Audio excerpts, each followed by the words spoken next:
네, 감사합니다. 네. 오늘은 기이한 빛에 거하는 신앙이라는 제목으로 같이 말씀을 나누도록 하겠습니다. 오늘 예배 나오실 때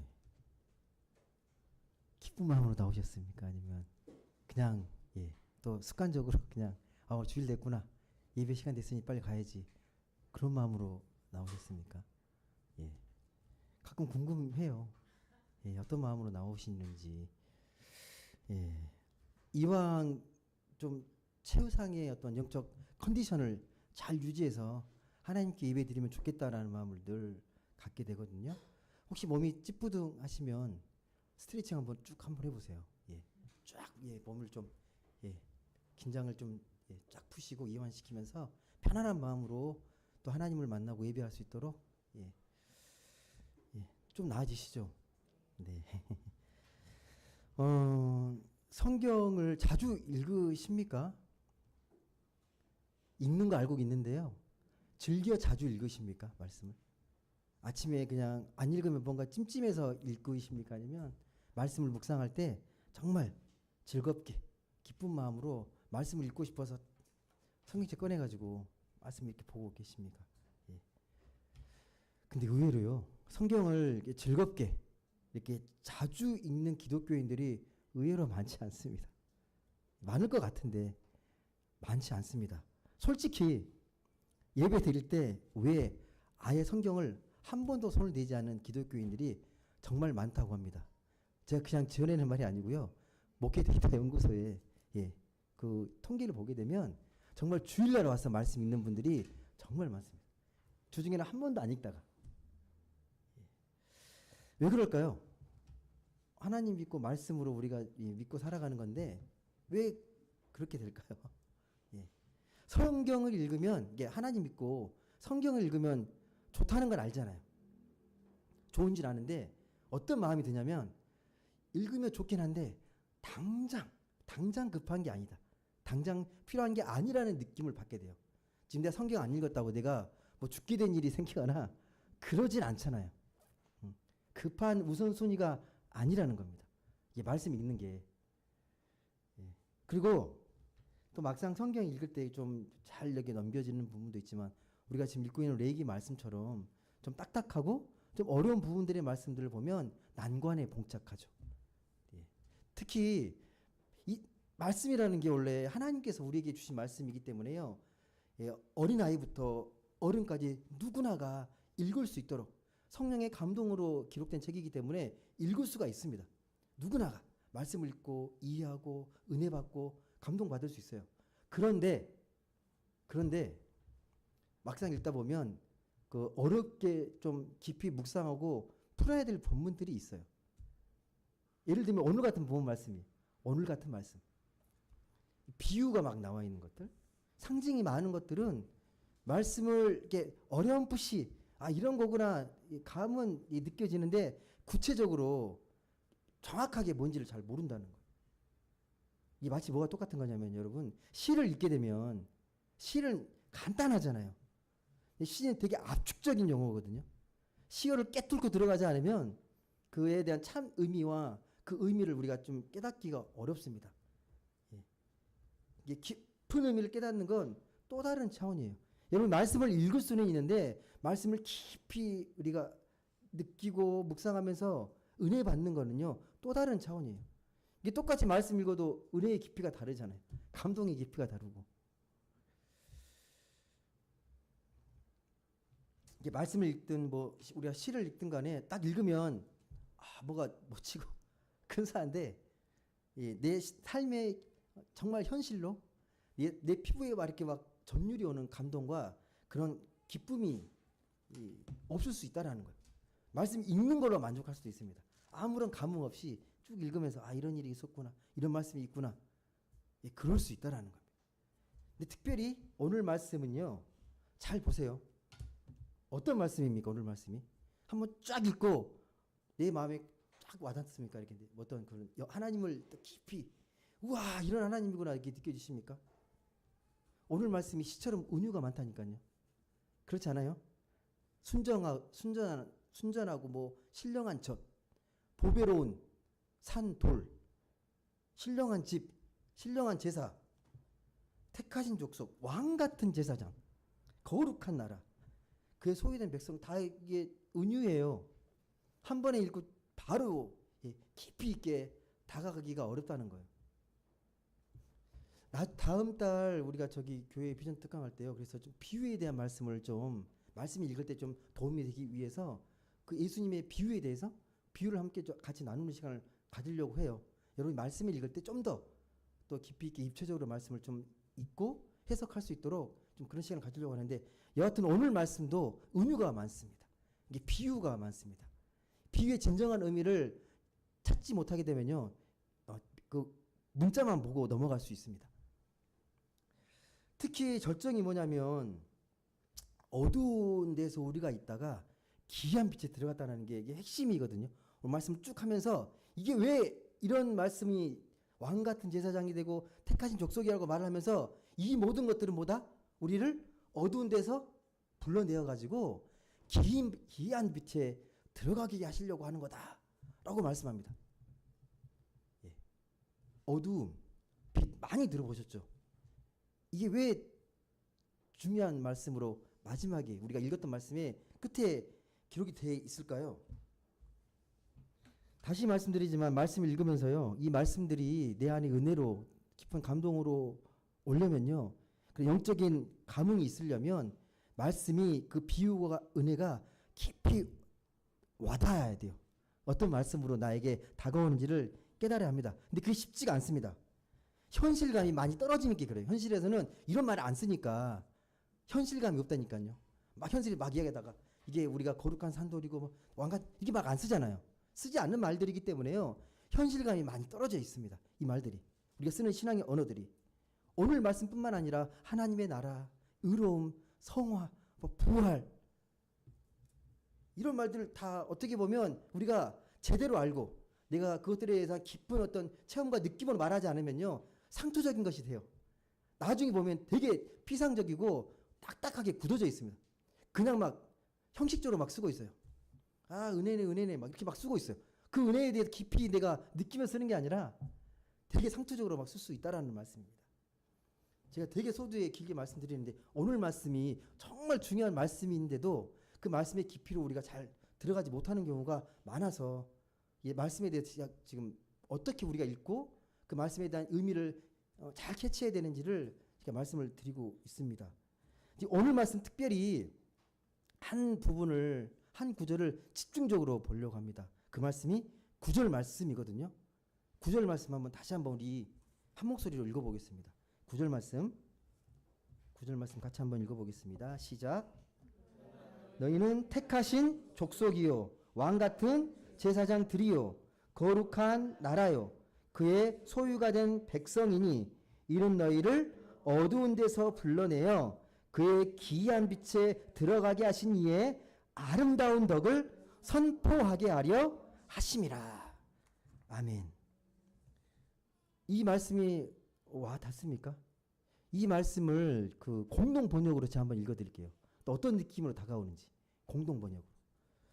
그러나 여러분은 선택된 민족이고 왕의 사제들이며 거룩한 결례이고 하나님의 소유가 된 백성입니다. 그러므로 여러분은 어두운 데서 여러분을 불러내어 그 놀라운 빛 가운데로 인도해 주신 하나님의 놀라운 능력을 널리 찬양해야 합니다. 이 헬라어의 본문을 공동 번역. 이 공동 번역은 예전에 카톨릭과 개신교가 함께 번역했던 번역서입니다. 이렇게 번역하고 있습니다.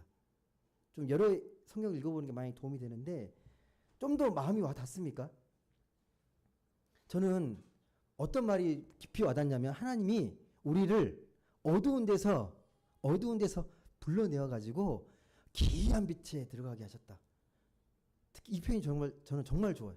우리 영적인 실존을 너무 잘 표현하고 있어서 우리가 정말 우리는 하나님을 알지 못했으면 어두움 속에 살아갈 수밖에 없는데 하나님을 알고 그 기이한 빛에 들어가서 살게 됐구나 라는 표현이 너무 저는 좋습니다.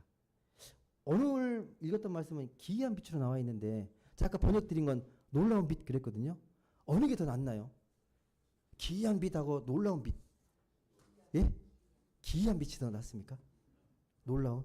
네. 좀 자기의 어떤 느낌들이 다를 텐데 전 기이한 빛보다 놀라운 빛, 전 이게 더 솔직히 와닿거든요. 영어 번역은 NIV나 보면 원더풀 라이트로 되어 있어요. 놀라운 빛으로 되어 있습니다. 뭐 기이한 빛이든 놀라운 빛이든 예. 중요한 게 뭐냐면 우리가 하나님의 말씀대로 우리가 구원받고 그 말씀대로 살게 되면 어떻게 되는 일이 벌어진다는 거예요. 어떤 놀라운 빛에 거할 수 있게 된다는 거죠. 놀라운 빛 속에 살아갈 수 있게 된다. 저는 오늘 말씀을 준비하면서 어떤 메시지가 계속 와닿냐면요. 그래, 너희를 그렇게 불러내서 놀라운 빛에 들어가게 했는데 정말 제대로 빛 속에 살고 있냐라고 묻는 거예요. 어두운 데 끌어내가지고 빛에 이렇게 인도했는데 정말 그 빛 속에서 제대로 살고 있어? 제대로 누리면서 그 빛이 무엇인지를 깊이 깨달으면서 그 생명의 풍성함을 누리면서 살고 있냐라고 자꾸 묻는 것 같아요. 이 본문 말씀이 우리에게. 그렇다면 그 놀라운 빛이 무엇인지 우리가 잘 알아야 되잖아요. 구체적으로. 그냥 추상적으로 알고 있는 게 아니라 그 놀라운 빛이 내 삶의 자리에서 어떻게 빛이 나에게 경험되고 느껴지는지를 우리가 깨달아야 되잖아요. 그런데 이 빛을 알려면요. 이 귀한 빛, 놀라운 빛을 알려면 반드시 상대적인 것을 알아야 돼요. 빛의 반대가 뭡니까? 어두움이잖아요.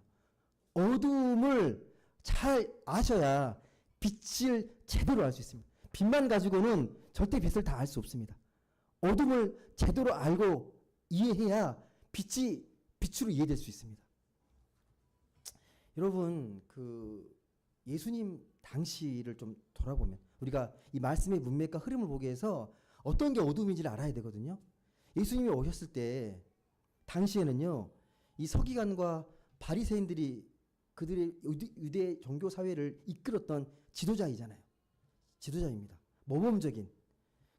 이 유대 사회에서 보게 되면 그들은 정말로 말씀과 유대의 전통과 권위 속에서 하나님의 진리를 찾으려고 했던 사람이 꽤 괜찮은 사람들입니다. 나쁜 사람들이 아닙니다. 예. 그런데 놀랍게도 그렇게 말씀과 그러니까 이 전통과 그런 권위 속에서 하나님의 진리를 찾고자 했는데 막상 예수님이 오시니까 참 진리 대신 예수님이 오니까 못 알아보잖아요. 그분이 진리 대신 생명의 구주라는 걸 몰라봅니다. 그래서 계속 공격하잖아요. 왜 안식일에 병을 고치고 있지? 왜 창녀와 세리, 죄인들하고 친구하면서 밥 먹고 있지? 이해를 못하는 거예요. 예. 왜 지금까지 우리가 잘 지켜왔던 유대교의 전통과 율법, 이 권위에 순종하지 않고 왜 마음대로 하는 것 같지? 라고 느껴지는 거예요. 왜 그런 일이 벌어지냐면 여러분, 시간이 흐르면요, 하나님이 하셨던 말씀과 그런 전통과 이런 것들이 딱딱하게 정신이 살아나는 게 아니라 문자만 살아남아가지고 그게 금과 옥조가 돼요. 절대 규범화됩니다. 그게 하나님이 돼버려요. 하나님을 대체하게 되는 겁니다. 그 율법과 전통과 이런 것들이 그냥 그걸 지키는 게 되게 중요한 거예요. 그 자체가 하나님 되어 있는 거예요. 그게 어두움입니다. 그걸 어두움이라고 말을 해요. 베드로가 말한 게 그 어두움, 첫 번째 그 어두움이에요. 잘못 알고 있는 세계.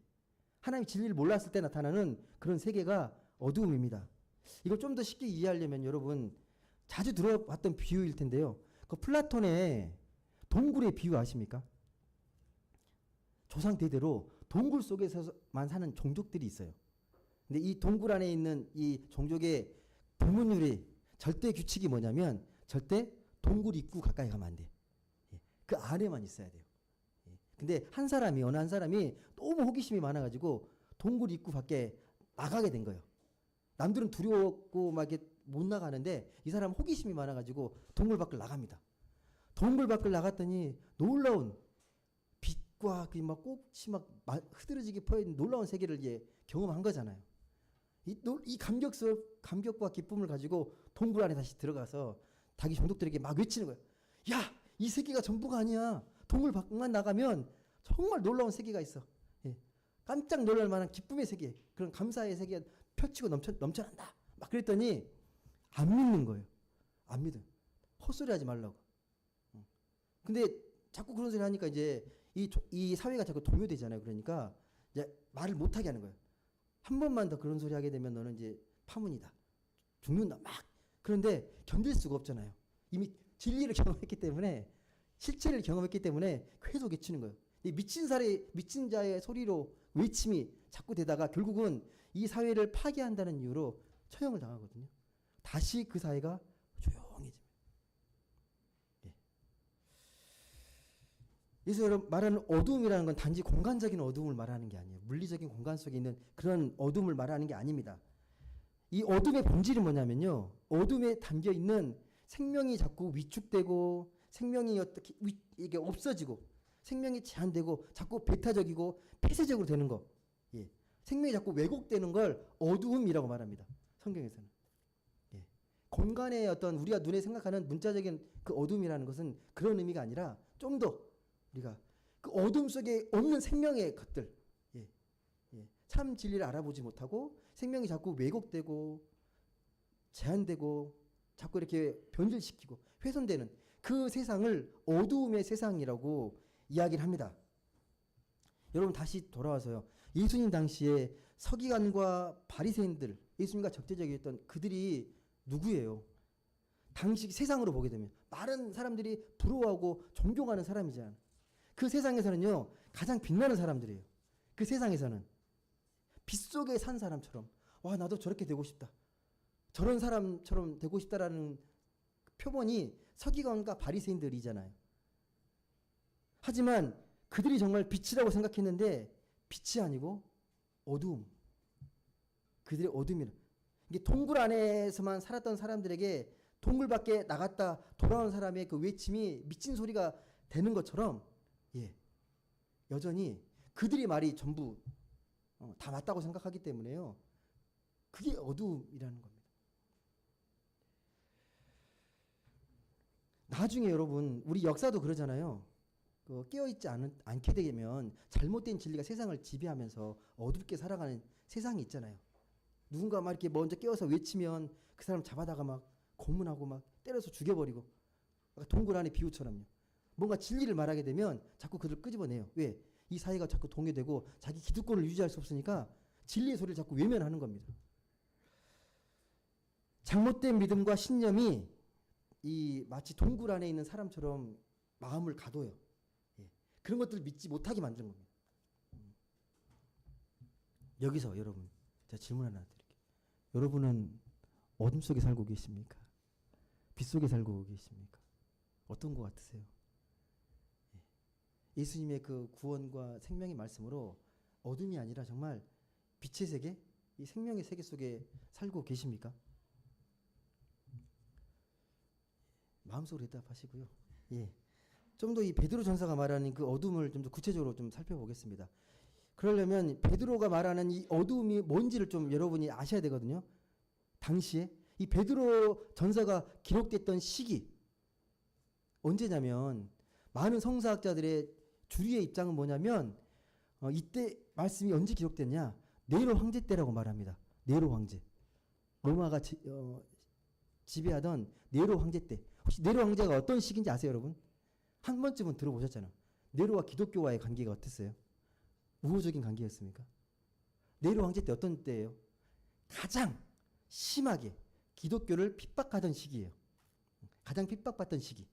그때 베드로 전서가 쓰여졌다라고 성서학자들이 이야기합니다. 일부 학자들은 도미티안 황제 때라고도 이야기를 해요. 그때는 언제냐면 소아시아, 이 터키 트리키어 지역의 그 교회를 심하게 핍박하던 그때 시기거든요. 근데 공통점은 뭐예요? 여하튼 간에. 이 말씀의 배경이라는 그러니까 기독교가 심하게 핍박받던 시기에 쓰여진 말씀이라는 거. 그걸 꼭 기억하셔야 돼요. 예. 심하게 탄압받던 시대.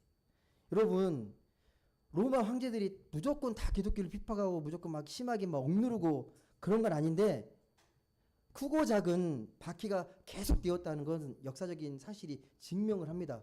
얼마나 박해가 심했으면 여러분 그 믿음을 지키기 위해서 어디로 들어갑니까? 지하 묘지로 들어가잖아요. 이게 카타콤이에요. 카타콤이 엄청 복잡한 미로입니다. 깜깜하고요. 제가 잠깐 그 예전에 성지순례 가서 봤는데 우리는 길 못 찾아요, 여러분. 야, 거기서 어떻게 서로 만나가지고 예배 드렸는지 전 전혀 정말 상상도 못 하겠는데 정말 얼마나 박해가 심하면 묘지까지 들어가서 하나님을 예비하고 믿음을 지켰겠습니까? 얼마나 심했으면. 당시 기독교를 박해했던 이유는 딱 두 가지입니다. 로마가. 첫 번째는 뭐냐면 우상 숭배를 거절했기 때문에. 여러분 로마 제국은 어마어마한 큰 제국이잖아요. 그 제국을 다스리려면 이 어떤 모든 것들을 하나로 통합시킬 수 있는 정치적 이념과 신념이 필요해요. 그게 황제 숭배예요. 황제 숭배. 근데 유일하게 이 유대인들이 거절해요. 기독교인들이 거절합니다. 왜? 그건 우상 숭배이기 때문에 거절당합니다. 그래서 심하게 핍박을 당합니다. 또 한 가지 이유는요. 이 로마가 이제 시간이 흐르면서 계속 공격을 받습니다. 로마 시민들에게. 오랫동안 지면 여러 가지 문제들이 발생하잖아요. 그런 것들을 다 기독교를 핍박하면서 그것들 다 무마시키는 거예요. 예. 그런 비난들을 다 기독교로 돌리는 거죠. 기독교 때문에 이 나라가 이렇게 막 어지럽고 힘들어진다. 예. 한마디로 기독교가 마녀 사냥을 당합니다. 어마어마한 사람들이 네로 황제 때 또 뭐 도마티안 황제 때 많은 사람들이 순교당하고 많은 사람들이 희생을 당합니다. 그러면 베드로가 지금 기억하고 있는 건 자기가 살고 있던 이 로마 시대를 어둠의 시대로 기억하고 있는 거잖아요. 이 로마 시대를. 근데 세상은 그렇게 평가합니까? 로마 시대를 어떻게 평가해요? 베드로는 어둠이라고 평가하는데 세상은요. 여러분 유럽의 가장 뛰어난 문명이 로마 문명 아닙니까? 예. 세상은 그렇게 평가하지 않습니다. 가장 찬란한 문명, 빛나는 문명이 로마 문명입니다. 법, 예술, 뭐 연극, 문학, 정치, 군사, 뭐 과학 모든 분야에서요. 이 로마 문화가 인류에 끼친 영향은 어마어마합니다. 지금도 여전해요. 이 로마 문화는요. 근데 또 역설적이게 기독교가 지금처럼 성장하고 확장하는 데는요. 로마가 큰 역할을 했습니다. 아시겠지만 로마가 4세기 때 기독교를 국교화 시키잖아요. 예. 예. 드디어 특권을 가진 종교가 된 거예요. 예. 로마 기독교가요. 또 기독교의 어떤 신학도요. 로마가 다 정리해 놓은 겁니다. 우리가 잘 알고 있는 삼위일체 교리, 또 예수님은 완전한 하나님이시면서 완전한 인간이다. 이런 교리를 공의회에서 모여서 교부들이, 감독들이 모여서 회의를 하게 되는데요. 그 회의를 소집했던 사람도요. 로마 황제예요. 황제가 모아가지고 교리를 다 결정합니다. 그래야 로마가 안정스러워지니까. 정치적인 이유가 있어요. 또 다른 면에서는. 여하튼 간에 세상에 봤을 때 로마는요. 어마어마하게 발달한 문명이고 빛나는 문명이고 찬란한 문명입니다. 그러니까 로마 당시에는 교황과 황제가 세상을 지배하던 때입니다. 근데 여러분 공교롭게도 그때부터 로마가 이제 힘을 가지고 권세를 가지고 권력을 가진 때부터 복음이 약해지잖아요. 복음의 생명력이 급속도로 약해집니다. 우리 핍박받을 때는 그렇게 막 끈질기게 또 강인하게 하나님 믿음을 지키면서 살아왔는데 제도권에서 안정적인 어떤 종교가 되니까 복음의 생명력이 어마어마하게 약해집니다. 여러분 베드로 전서가 말하는 그 어두움은요 단지 로마 제국만을 말하진 않습니다. 좀 더 넓은 의미가 있어요. 넓은 의미에서 기독교인들이 살아가는 세상 전체를 베드로는 어두움이라고 이해합니다. 어두움이라고. 그러니까 우리가 세상을 살아가면서요 이 문화라는 것들을 거절하거나 우리가 부인하는 게 아니잖아요. 삶의 양식이 문화예요. 우리가 땅을 내딛고 있는 게 문화이기 때문에요. 문화 없이 살 수는 없어요. 단지 우리가 그 문화 속에서 그 문화가 갖고 있는 의미, 가치, 한계를 깨달으면서 지혜롭게 살아가는 거예요. 그걸 하나님의 그런 은혜로 다시 한번 뭐 순결하게 하고 그걸 다시 한번 이해하면서 생각하면서 문화를 우리가 수용하는 겁니다. 그 한계가 뭐냐면 우리가 이 시대를 살아가면서 어리게 이게 어둠의 문화고 이게 되게 좀 생명력 있는 문화다. 그냥 느껴지는 게 아닙니다, 여러분. 그런 것들이 딱 보면 아십니까? 와, 이건 생명이 있는 문화고 저건 생명 없는 문화. 그게 아니에요. 오늘 말씀에 비춰보면 기준이 분명히 나옵니다. 어두움인데 그 한계가 저절로 눈에 들어오지 않습니다. 왜냐하면 감추잖아요. 세상은 되게 그럴싸하게 빛으로 포장하기 때문에요. 그렇게 어둡게 안 보여요. 되게 매력적이고 유혹적이고 되게 있어 보입니다. 그런 세상 속에 우리가 물들게 되면 빛과 어둠을 분간하는 게 결코 쉽지 않습니다. 우리가 지금 자본주의 시대 살잖아요. 자본주의 사는데 그 시대의 정신 속에 파묻히게 되면요. 그 한계를 잘 모릅니다. 그게 너무 중요하고 소중하게 여겨지기 때문에. 근데 오늘 말씀을 보게 되면 이 베드로가 이 말씀을 기록하고 말씀을 전할 때 예수님의 그 구원의 경험을, 은혜를 경험해서 그 빛이라는 걸 잘 알고 있어요. 그 절대적인 경험을 통해서 이 시대가 정말 어둠이라는 것들을 상대적으로 깨닫게 됩니다. 세상의 어둠이 뭔지 예수라는 그 생명의 빛을 강렬하게 경험했기 때문에, 부활의 은혜를 경험했기 때문에 이 세상이 얼마나 어둡고 타락한 문화인지를 그 말씀을 통해서, 그 경험을 통해서 비춰보는 겁니다. 여러분, 다시 말씀드리지만 어두움을 알아야 빛을 알 수 있고, 빛을 경험해야 어두움이 구별이 됩니다. 마치 우리가 천국이라는 것도 지옥이 얼마나 힘들고 고통스러운지 알게 되면 천국의 가치가 온전해지는 거잖아요. 마찬가지입니다. 어둠이 얼마나 어둠인지를 알아야 빛이 빛되다는 것을 우리가 충분히 경험할 수 있습니다. 그러면 다시 한번 여러분, 이 베드로가 말하는 이 놀라운 빛은 도대체 뭘까요? 빛이 뭐예요? 여러분, 빛이 뭘로 다가오십니까? 이 빛, 그러면 나에게 빛은 뭐예요? 내 신앙에서 그 예수님 빛이라는 게 구체적으로 뭘로 다가오십니까, 여러분? 뭐가 빛입니까? 놀라운 구원을 경험한 게 여러분 빛 아니세요? 광명의 세계, 주님 믿고 광명의 세계를 찾게 된 거, 이게 빛의 세계잖아요.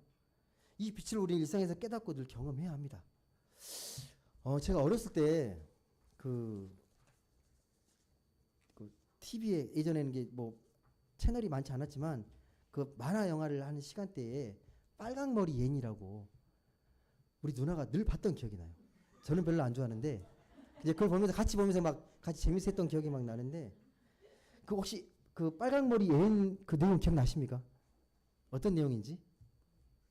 예. 이 주인공 옌은요, 그 내용을 보게 되면 고아입니다. 고아예요.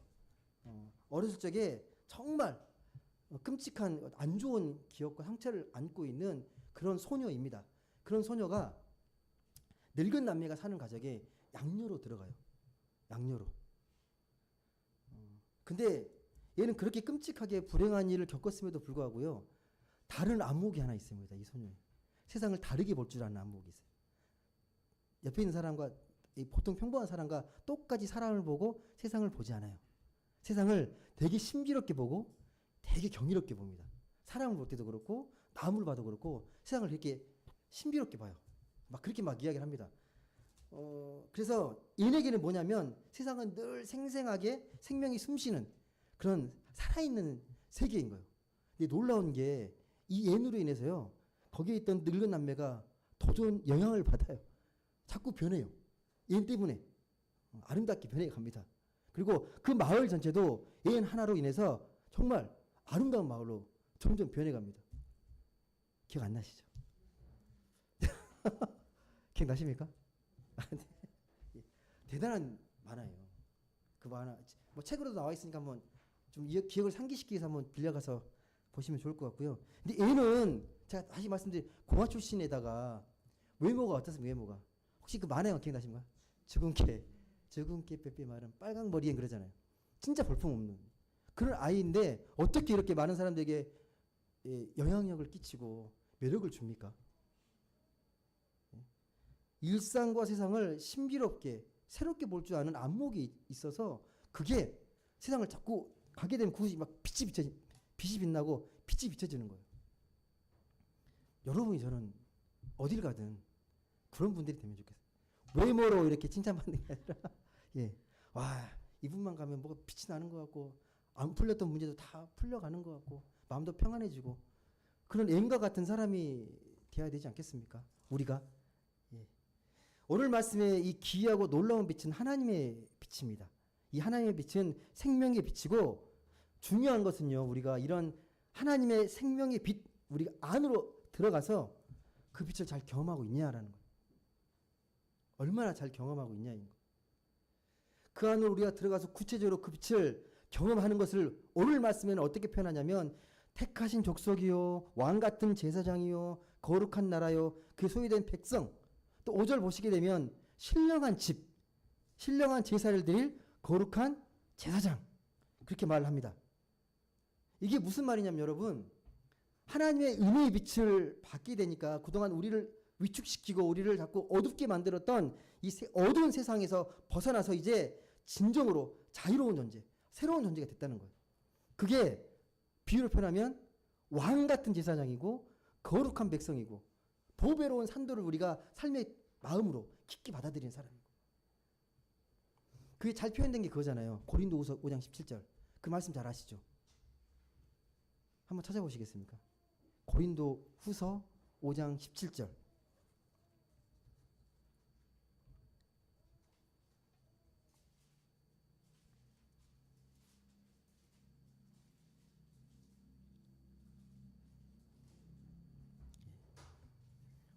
뭐 암송하시는 분은 저 보고 하셔도 돼요. 같이 한번 읽어볼까요? 예. 우리가 빛에 들어가게 되면 어떤 신분으로 바뀌는 건지 너무도 우리가 잘 아는 말씀인데 다시 한번 그 뜻을 좀 음미하면서 읽어보겠습니다. 시작. 그러므로 누구든지 그리스도 안에 있으면 새로운 피조물이라. 이전 것은 지나갔으니 보라, 새 것이 되었도다. 예. 그겁니다, 여러분. 예수 안에 있으면 이전 것은 다 무조건 다 지나가는 것들이에요. 그러니까 예를 들면 우리가 과거의 어떤 깊은 상처와 고통 속에서 살아갔더라도 더 이상 예수 믿게 되면 그런 것들이 영향을 끼치지 않는다는 거예요. 근데 많은 사람들이 과거에 발목 잡혀 살잖아요. 과거의 아픈 기억과 상처에 매여가지고 거기서 헤어나오지 못하고 살아가는 분들이 많습니다. 반대로 과거에 내가 좀 이렇게 좀 자랑스럽고 훌륭한 것들을 갖고 있게 되면 거기에 막 우쭐대가지고 자꾸 그 자랑하는 거에 삶을 또 낭비하잖아요. 양쪽 모두 건강하지 않는 겁니다. 지금 우리가 예수 안에 있으면 그런 것들에 매이지 않는다는 거예요. 예수 안에 있게 되면 과거의 기억과 이런 순간들에 매이지 않고 지금 살아가는 지금의 순간이 최고의 순간으로 우리가 받아들인다는 거예요. 예수 믿게 되면 예수가 오늘 우리에게 주신 이 시간이 최고 절정의 순간이라고 우리는 고백하고 믿고 살아간다는 거예요. 오늘 하루가 그 어느 때보다 가장 행복하고 기쁨이 넘치는 그런 시간이라고 고백하게 된다는 겁니다. 이게 바로 오늘 말씀의 기이한 빛에 들어가는 삶의 마음입니다. 태도입니다. 왜 안 되죠? 당장 배고프고 몸 아프고 상처받으면 그게 더 커 보이지 않습니까, 여러분? 인생에 고난이 닥치면 의기소침해지고 이런 것들 현실에 더 영향을 많이 받잖아요. 짜증나고 슬프고 때론 불안하고 우울함을 느끼고 이런 것들로 인해서 마음이 많이 위축되잖아요. 이 말씀이 내 안에서 더 크게 역사하기보다 그런 마음과 감정 속에 우리가 더 매몰될 때가 더 많잖아요. 여러분, 제가 이 말씀을 드리는 건요, 그래도 믿으면 다 이겨낸다, 쉽게 말씀드리는 게 아닙니다. 여러분, 그런 어두움과 힘듦과 그런 상황들이 닥치게 되면요, 그 시간을 통과해야 될, 그 터널을 통과해야 될 시간이 반드시 필요합니다. 지나쳐야 합니다. 지나가야 합니다. 스킵할 수는 없어요. 그 고통과 고난의 시간을 흘러가지만 중요한 사실은 그럼에도 불구하고 하나님은 그 순간에도 우리를 하나님의 빛으로 계속해서 인도하고 계신다는 사실. 내가 아무리 힘들고 어려운 상황 속에서도 하나님 나를 끝까지 포기하지 않고 이 어두움 속에서 빛으로 나를 계속해서 인도하고 계신다. 이 사실만은 변함없는 거라는 거예요. 어떠한 상황에서도. 여러분, 그래서 아무리 힘들어도 얼굴을 들어서 눈을 크게 뜨고 하늘을 보면 하늘이 보이잖아요. 자꾸 힘들다고 땅만 쳐다보면 하늘은 더 이상 보이지 않잖아요. 여러분, 아픔과 시련의 순간은 여러분 물론 그 순간이 정말 힘들고 고통스럽지만 언젠간 다 지나갑니다. 그런 고백 많이 하잖아요. 너무 힘들고 아팠던 기억들을 한창 시간 흐른 후에 그걸 믿음 가운데에서 잘 이겨내고 극복했던 얘기들을 우리가 함께 나누잖아요. 여러분, 아무리 행복해도 행복이 몰고 온 그 기쁨도요, 오래 가지 않습니다. 그 순간이 지속되진 않아요. 다 사그라들고 다 약해집니다. 세상이 주는 기쁨은 그 안에 빛이 아니라 생명이 아니기 때문에 일순간이에요. 그 순간만 주어지는 겁니다. 근데 거기에 자꾸 매몰되게 되면 하나님의 빛을 자꾸 우리가 잃어버리게 됩니다. 이 순간 우리가 절대 놓치지 말아야 할 것은 이 순간에도 하나님은 우리를 지키시고 함께 하신다. 오늘 우리에게 허락하신 이 삶의 순간은 그 어떤 때보다 가장 소중하고 가치 있는 소중한 시간이라고 우리가 느끼는 겁니다. 그럼 어떻게 그 사실에 집중하면서 우리가 살 수 있을까요? 잘 안 돼 있는데. 그래도 우리가 좀 지혜롭게 좀 더 그런 거에 집중하면서 살아갈 수 있으려면 어떻게 하면 될까요? 어떤 특별한 방법이 있으신가요? 내가 힘들고 어려울 때 금방 빠져나와가지고 이런 말씀에 내가 영향을 받고 살아갈 수 있는 어떤 테크닉 있으십니까? 어떤 뭐 놀라운 어떤 방법이 있으세요? 딱 떠오르는 방법 없으세요? 내가 힘들고 어려울 때 딱 말씀이 나를 딱 순간 사로잡고 그 말씀 속에 딱 나와가지고 즐겁고 기쁘게 살아갈 수 있는 방법이 혹시 있을까요? 있나요? 예. 특별한 방도가 있지는 않습니다. 그냥 꾸준히 하나님의 그 놀라운 빛을 따라서 우리가 말씀에 순종하고 겸손히 잘 따라가는 겁니다. 그 말씀을 믿고. 여러분 그게 뭔지 아세요, 여러분? 구체적으로? 여러분 매주 예배 드리고 기도 드리고 말씀 드리는 게 다 그런 목적 아닙니까? 끝까지 하나님을 붙잡고 하나님 은혜 속에 살아가기 위한 몸부림이잖아요. 우리가 이런 과정을 통해서 우리의 영적인 안목이 점점점 깊어집니다. 단 이 모든 게 여러분 형식적으로 하면 안 되고 진정성 있게 하셔야 돼요. 한 번 예배 드리더라도 정말 하나님을 만나는 간절한 마음으로 예배 드리시고 말씀을 못해도 대충 막 귀찮듯이 그냥 이렇게 흐리멍텅한 눈으로 보지 마시고 또릿또릿한 눈으로 말씀 좀 읽어보시고 기도할 때도 누구보다도 소중한 사람을 만나는 마음으로 기도하시고 그런 것들이 자꾸 쌓여서 우리의 영적인 깊이가 영성이 좋아지는 겁니다. 여러분 우리의 믿음과 우리의 말씀, 우리의 은혜라는 게요 하루아침에 완성되는 게 아닙니다. 계속 들으면서 말씀을 들으면서 믿음을 들으면서 하는 거기 때문에 믿음이 좋아지는 거고 다져지는 거고 점점점 완성되어 나가는 겁니다. 계속해서. 그게 오늘 말씀에는 택하신 족속이고 왕 같은 제사장입니다. 목회자들이요 목사님들이 가장 상처받고 시험 받는 때가 언제인지 아십니까, 여러분? 언제 가장 시험? 하나님의 거룩하신 뭐 부르신 거 소명성이 막 이렇게 막 감격해서 신학교에 가서 막 열심히 말씀 보고 기도하고 하다가 사역 나가서 많이 좌절하고 돌아올 때가 많거든요. 어쩔 때 그런지 아십니까? 예. 저도 처음에 많이 내가 열심히 잘 준비하고 말씀 준비해서 이렇게 막 하면 다 변화될 것 같은 거예요. 한 번도 아니 이게 쉽게 변하지 않는 거예요. 근데 그게 정말 중요한 게 뭐냐면 그 변화나 이런 것들은 성령의 역사인데 자꾸 내가 한 만큼의 그런 결과가 나타나기를 계속 바라고 있는 것들 있잖아요. 내가 열심히 전도하면 많은 사람들이 나와야 되고 내가 열심히 복음 전하면 많이 변화돼야 되고 이걸 내려내야 되게 마음이 편하거든요. 저는 정말 그런 마음으로 그래서 실망하지 않습니다. 오해하지 마세요. 저는 열심히 전할 뿐이고 여러분이 말씀 속에 변화되는 건 성령께서 역사하시는 거기 때문에 저는 그걸 믿고 하는 거예요. 제가 바꿀 수 있는 건 아니에요. 제가 늘 강조하는 게 그거잖아요. 내가 있는 자리에서 최선을 다하되 모든 것들은 자연스럽게 이루어지는 순리대로 되길 바란다는 말을 제가 가끔씩 합니다. 지금 우리가 지금 예배를 드리고 있는데요. 이게 얼마나 복된 일인지 느끼는 분도 있고 못 느끼는 분도 있을 수 있습니다. 여러분 그거 아세요? 오늘 여러분 이 자리 나오기까지 한 가지만 뭐가 어려움이 있거나 변수가 생기면 나오기 어렵습니다. 작은 것 하나라도 변수가 생기게 되면 그걸 알게 되면 우리가 이렇게 나와 있는 게 얼마나 기적이고 얼마나 감사의 은혜인지를 깨닫게 됩니다. 하나님이 우리를 택하지 않았다면 일어날 수 없는 사건입니다. 그걸 알게 되면요 우리 마음이 좀 더 뜨거워질 수 있습니다. 아 나를 이렇게 내가 뭐라고 하나님을 예배자로 부르시고 하나님의 자녀로 삼아주셨을까 그걸 느낄 수 있게 됩니다. 말씀을 정리하겠습니다.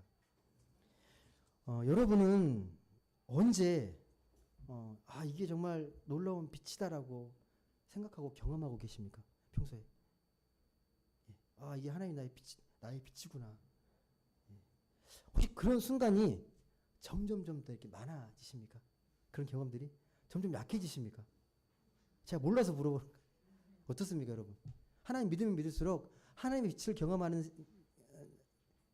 순간들이 더 많아지십니까? 아니면 반대로 그런 것들이 더 약해지고 더 냉랭해지는 순간들이 더 많아지는 것 같습니까? 잘 생각해 보시고, 그래도 우리가 하나님 믿으면서 이왕이면 하나님의 그 놀라운 빛 속에서 생명을 경험하면서 하나님이 우리에게 주신 진짜 행복을 경험해야 되지 않겠습니까? 그걸 놓치지 않았으면 좋겠습니다. 내가 아무리 힘들고 어려워도 이 순간에도 하나님이 나를 붙잡고 계시고 나를 계속해서 빛으로 인도하신다. 그 믿음만은 꼭 잃지 않았으면 좋겠습니다. 이게 안 되면 여러분 계속 내 힘으로 내 노력으로 살아가려고 해요. 마지막으로 사울 왕을 예를 들고 제가 마치려고 하는데, 여러분 사울 왕이요 어떻게 왕이 됐습니까? 예. 그 말씀에는 키도 훤칠하고 막 용모도 빼어나고 그렇게 되어 있는데 아니에요. 제비 뽑아서 된 거예요.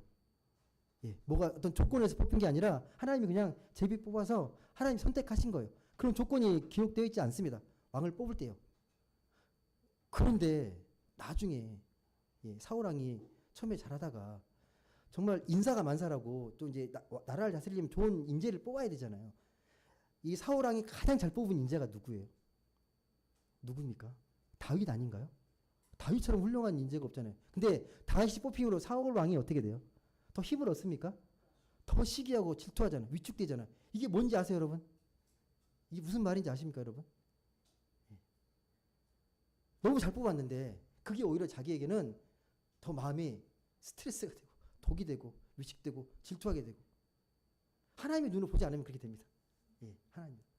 내가 다스린다고 생각하면요, 그 모든 것들이 다 경계의 대상이 되어버리는 거예요. 오늘 말씀에 여러분 우리가 왕 같은 제사장이 되고 이런 것들 있잖아요. 그건 그 신분을 통해서 뭔가를 획득하려는 게 아니라 그 자체가 기쁨이고 감사한 거예요. 그 왕 같은 제사장으로 내가 뭔가 결과를 얻고 뭔가 보상을 얻으려는 게 아닙니다. 예. 근데 그 조건이 뭐냐면 우리가 귀한 빛에 들어가기만 하면, 놀라운 빛에 들어가기만 하면 그런 제사장의 신분에 놀라운 것들을 경험하게 되는 거예요. 그 이유는 여러분이 계산하지 마세요. 어떤 일이 벌어지든 그 신분을 갖고 있는 게 정말 중요한 거예요. 이게 바뀌게 되면 자꾸 우리가 행위를 찾게 되잖아요. 부디 하나님의 마음으로 다시 전합니다. 하나님은 우리를 어두운 데서 불러내어서 놀라운 빛 안으로 들어가게 하신 분이십니다. 그 하나님의 은총을 정말 기뻐하며 찬양하며 살아갔으면 좋겠습니다. 그래서 빛을 간직한 생명의 존재로 또 하나님의 기쁨을 온전히 전할 수 있는 그런 삶을 살아가면 좋겠습니다. 그리고 여러분이 가는 곳곳마다 여러분의 그 빛이, 그 빛으로 많은 사람들이 회복되고 생명이 다시 한번 살아나는 그런 놀라운 역사가 여러분의 그 신분으로 나타나기를 간절히 소망합니다. 기도하겠습니다.